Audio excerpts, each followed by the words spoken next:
everyone, Dr. Nat here. So we are continuing on lecture number 2, which is the computer evolution and performance. This is part number 3. I know I told you guys that we only have 2 parts, but it was already getting quite a handful for part number 2, so I decided to break it into part number 3. I hope that's okay with everyone. As you can see, this is my office. It's really empty. You are welcome to send me anything so I can fill up my I can fill up my open shelf. Okay, and I also got myself a ring light, so you can see that my face is a little bit shiny, and that's good. It makes me look flawless. So let's continue. So I told you in the previous part that we were talking about performance balance. So what exactly is performance balance? So performance balance is needed when the processor performance is not up to par or is too high above than the performance of the memory and other computer components. So performance balance was needed, and I gave you several examples of that in like a triangle shape. I don't think it's necessary for you to remember it, but you need to know that why performance balance is needed. Why is it required? Okay. So moving on to this one, we are going to talk about improvements in chip organization and architecture. So there are several approaches that we can go for to achieve increased processor speed. We were talking about performance balance, right? And how all the components are not up to speed with the processor. But why do we want to still increase the processing speed? Of course we want to increase the processing speed. We should not limit ourselves because other people are not doing as well, right? So by all means, push yourself to do even better and better. So this is what the processor is doing. They still want to achieve better performance.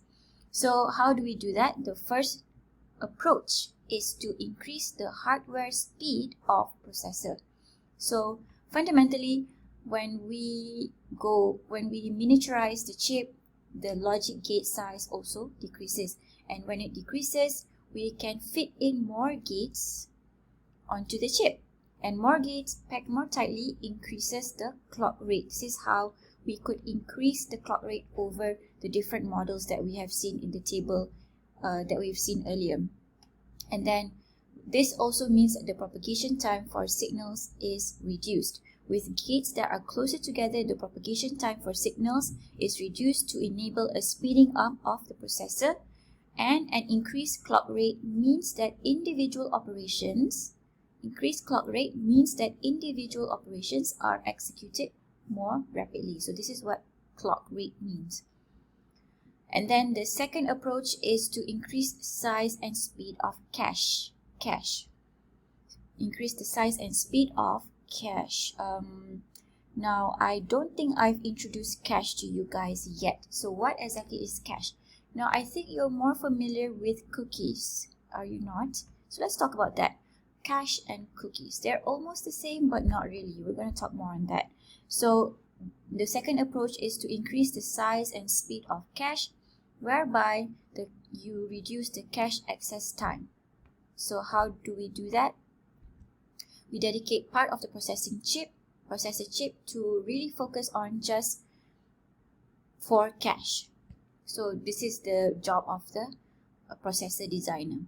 And then the third approach is to change the processor organization and architecture to increase the effective speed of instruction execution and also allow parallel data processing. So I want to talk about what cache is.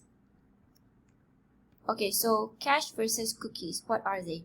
So cache, the basic term, is used for storing the website content for future purpose. Basically, you go to a website, you download some things. When you go to this website, not necessarily that you click anything, but the website downloads it for you and it temporarily stores it in your computer. Why? Because the next time you go to this website, everything is going to be faster. So it stores HTML pages, relating images, JavaScript, and CSS. So when you go to that website again, you don't have to, the website does not need to load the figure as slow. It becomes fast. So that is the function of cache. It's a temporary storage. When you access it, it allows you to increase the speed of your whole experience. Okay, so the capacity uses a large amount of space and the expiration is manual, meaning to say you have to clear it up manually. The computer does not do this automatically. And then the storage location is in your browser. And then the types is browse cache and proxy cache. And send with request, no. What about cookies? Cookies is used for storing user preference. It stores browsing sessions, temporary tracking data, and capacity is less space is consumed. It automatically expires when you log out or when you close the browser that you're looking at. So you have to log in again, for example. And then you have your expiration, and then the storage location is also in the browser and the server, and types is cookies. Send with request, yes. So you have to allow cookie to store the user preferences. When you go to a website, allow cookies, yes. If you don't allow, then they're not going to store anything. Okay? So what are the issues for the processor currently? So not currently, during that time. So problems with clock speed and also login density. So in terms of a number of obstacles become more significant, such as power. As the density of logic and clock speed increases, so does the power density. It requires more power. The difficulty of dissipating heat generation on high density, high speed chip becomes a serious design issue and could lead to explosions. So we need to really be careful about this. And then RC delay. RC is resistor capacitor. I think you've heard about this one. So RC delay, the speed at which electrons can flow on a chip between transistors, is limited by the resistance and capacitance of metal wires connecting them specifically. So if they are further away, meaning to say the wire is lengthier, is more length. Is lengthier a word? So if the wire is longer, so you would have more resistance, right? You've learned about this. So basically, these are all design issues. So as components on the chip decrease, the wire interconnects them becomes thinner, increasing resistance. Also, the wires are closer together, increasing capacitance. So there's a lot of things to consider when you are designing such very complex systems like the processor. And then what about memory latency? Let's talk about that. Memory latency is when memory speeds lag the processor speed. So the memory can't keep up. As previously we have discussed, the processor is very, very fast, but the memory has a long way to go. Okay, moving on. So we have talked about this, the processor trends over the years from 1970 to 2010, whereby the core does not necessarily increase over the years, but after 2000, the year 2000, they increased the number of cores. So we have not talked about that one yet after this. But the power keeps on increasing because we have more logic gates, we have more, what was the other component? Logic. It was gate and memory, right? And then we also increase in the frequency or the clock rate, and we also increase in the number of transistors up to 1 billion as of now. So let's talk about core. We have not talked about using multiple cores. At this point, we only discuss a single core. So multi-core, what is the advantage of using multi-core? So the use of multiple processors or multi-core on the same chip provides the potential to increase performance without increasing the clock rate.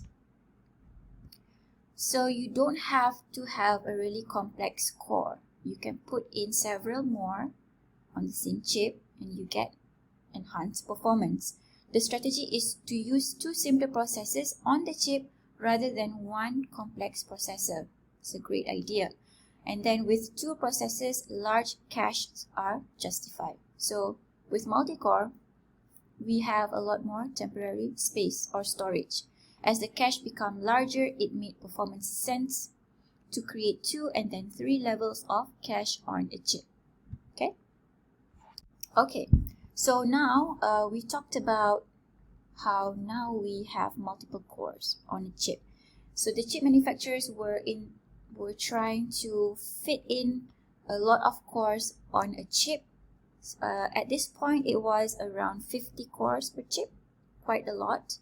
The leap in performance as well as the challenges when we have more cores on a chip means that we have new problems. So the term that they came up with to categorize these problems is called MIC, which is Many Integrated Core. The multi-core and MIC strategy involves collection of general purpose processors on a single chip. So that is what MIC is.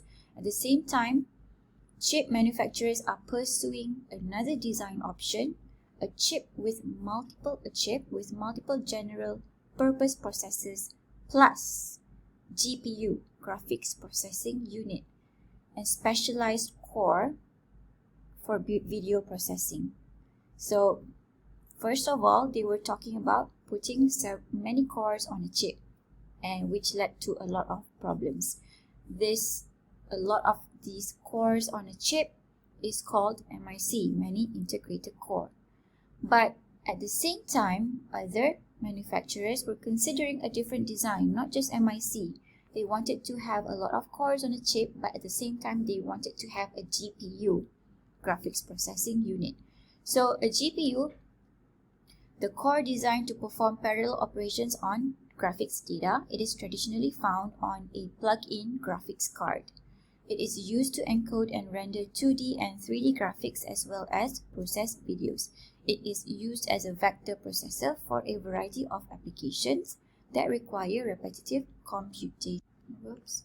Okay, so with this design where we have the many cores and also the GPU, came a new term, which was general purpose computing on GPU, which they call as GPU, general purpose computing on GPU. Okay, so now let's talk about let's highlight the evolution of Intel's product line. We talked about 8080, we have not talked about 8086 and so on and so forth. So 8080, I told you earlier, it was the first general purpose microprocessor. It is an 8-bit processing machine with an 8-bit data path to memory. It is used in the first personal computer, which is called Altair at the time. And then Intel came up with 8086, which was a 16-bit machine. It used an instruction cache or queue, the first appearance of the x86 architecture. So 886 architecture is quite famous. We're going to talk more on this. And then Intel came out with 8088. It was used in IBM's first personal computer. So IBM is using Intel's microprocessor. So that's something to think about. And then 8286, Intel enabled addressing a 16 megabyte memory instead of just 1 megabyte. So that's a huge leap in memory. So now we have a memory that's quite good. And then 8386, Intel introduced its first 32-bit machine and the first Intel processor to support multitasking. And then at 8486, Intel built more sophisticated cache technology and instruction pipelining. We've talked about the designs to help make use of the potential of the speed, right? It was pipelining, benchmarking, it was data analysis. I don't remember the rest. Let's go back. It was this one, yeah. Pipelining, branch prediction, data flow analysis, and also speculative execution. So that was it. So in 8486, they used the instruction pipelining and built-in math coprocessor. So this is the 886 evolution of Pentium.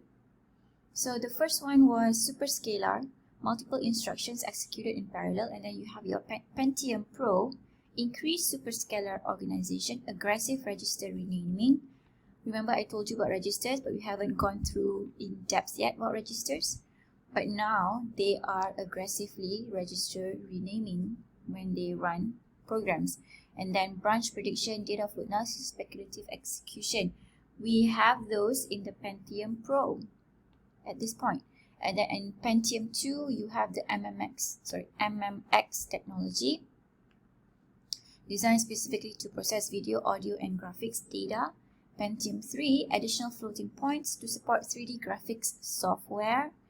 I think at this point, the gaming industry just boomed.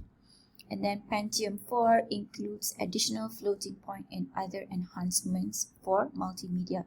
It's not to say that before this we didn't have video games. We do, but it wasn't 3D.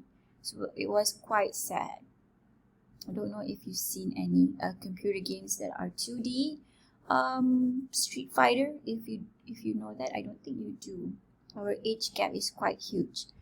Okay, moving on. We have the 886 evolution continued, and then we have the core. After the Pentium, we have the core, the first Intel x86 microprocessor with a dual core. We call it core, I don't know why, referring to the implementation of two processors on a single chip. And then Core 2 extends the architecture to 64 bits, which we see now. Recent Core offerings have up to 10 processors per chip. Okay, so I don't want to go into details on the x86. It's just to show you the evolution of when the graphics started from the GPU, right? Okay, so I want to talk about embedded systems a bit. So the general definition of embedded systems is a combination of computer hardware and also software, and perhaps additional mechanical or other parts designed to perform a dedicated function. In many cases, embedded systems are part of a larger system or product, as in the case of an anti-lock braking system in a car.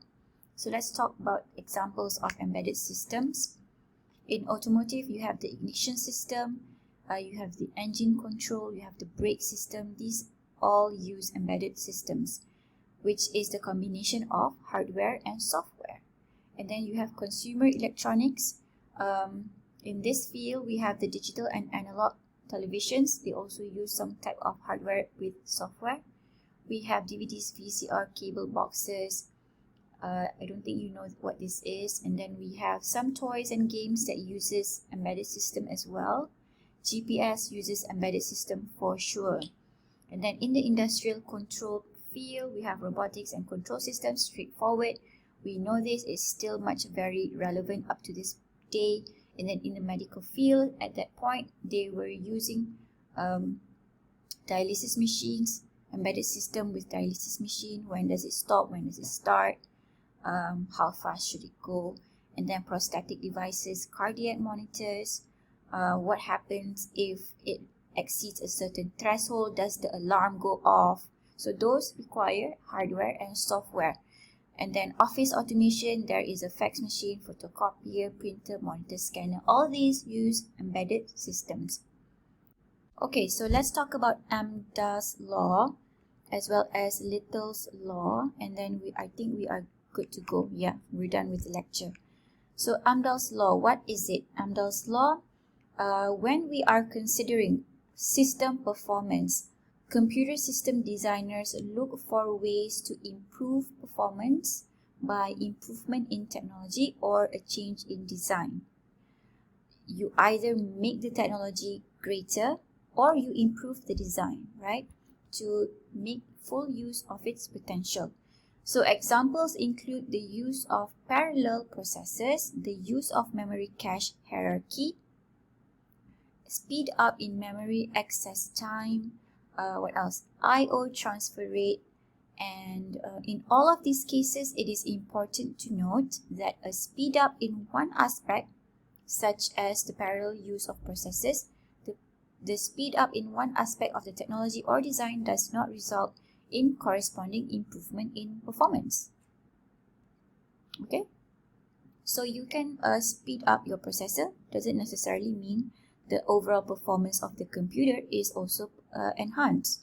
You can speed up the memory. Doesn't really correspond to the enhancement of the computer performance as well. So it is important to take note of that. This limitation is expressed as the Amdahl's law. So let's read the slide. Deals with potential speed up of a program using multiple processors compared to a single processor. Illustrates the problem facing industry in the development of multi-core machines. Software must be adapted to a highly parallel execution environment to exploit the power of parallel processing. So they're saying that the hardware, even if you speed up the hardware, if the software cannot cater to that, there's no point in that. Can be generalized to evaluate and design technical improvement in computer system. Okay, so what you need to know about Amdahl's law is that what does it mean by this law? What does the law say about computer performance? If you speed up one aspect of the computer, does it necessarily correspond to the enhancement of the performance overall? Okay, so that is Amdahl's law. Let's see this graph, Amdahl's law for multiprocessors. So we talked about Amdahl's law.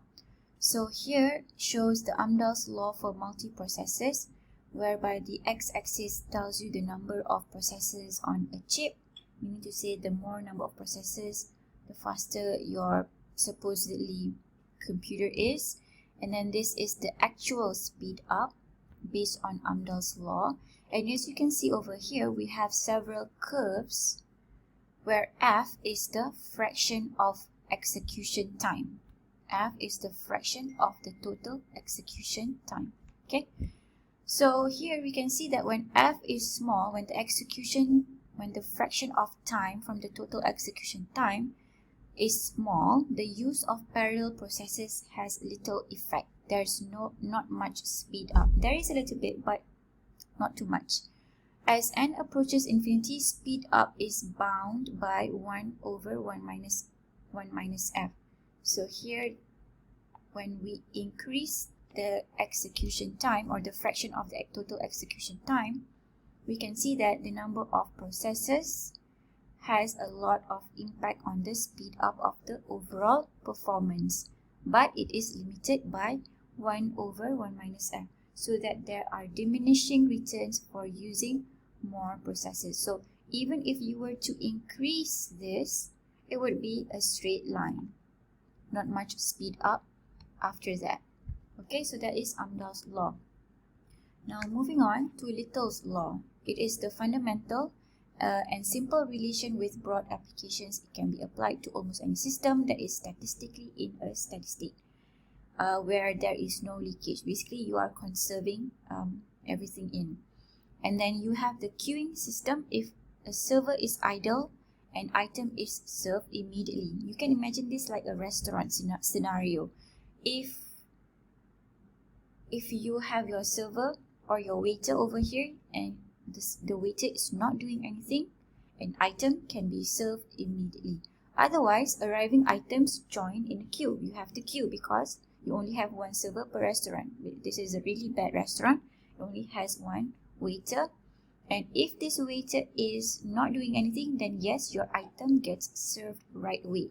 But if the waiter is doing something currently, then the items that come or the customers that come has to wait in a queue. Okay, simple.